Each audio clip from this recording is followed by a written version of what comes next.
Hello viewers, welcome to Joe's Max Gallery. இப்போ 11th standard max exercise 11.5ல sum number 13 எப்படி எழுதுறதுன்னு பார்க்கலாம். e power x log a e power x. So இதை integrate பண்ண சொல்லி கொடுத்துருக்காங்க. So integrate e power x log a e power x.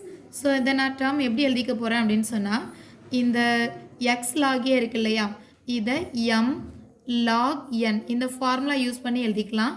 இதை use பண்ணும்போது லாகோட ஃப்ரண்டில் இருக்கிற வேல்யூ அதை பவரில் எழுதிக்கலாம், n பவர் m அப்படின்னு சொல்லி இதை காப்பி பண்ணிக்கலாம். ஸோ இங்கே ஃப்ரண்ட்டில் இருக்கிற x அப்படியே பவரில் வரும்போது லாக் a பவர் எக்ஸ்ன்னு மாறிடும்.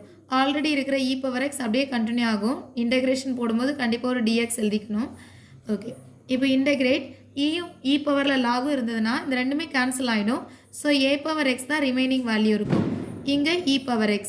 இப்போது ஏயும் ஈயும் சேமாக இருக்குது, பவர் வந்து சேமாக இருக்கிறனால நம்ம பேஸை ஒன் டைம் மட்டும் இப்படி எழுதிட்டு ஹோல் பவர் எக்ஸ் அப்படின்னு சொல்லி எழுதிக்கலாம்.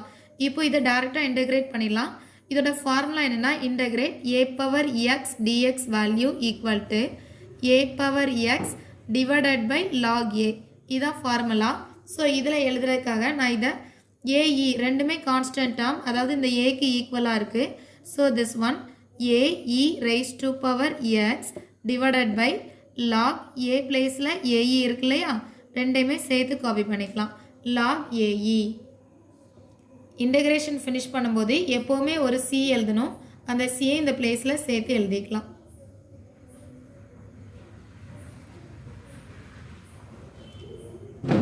That's all.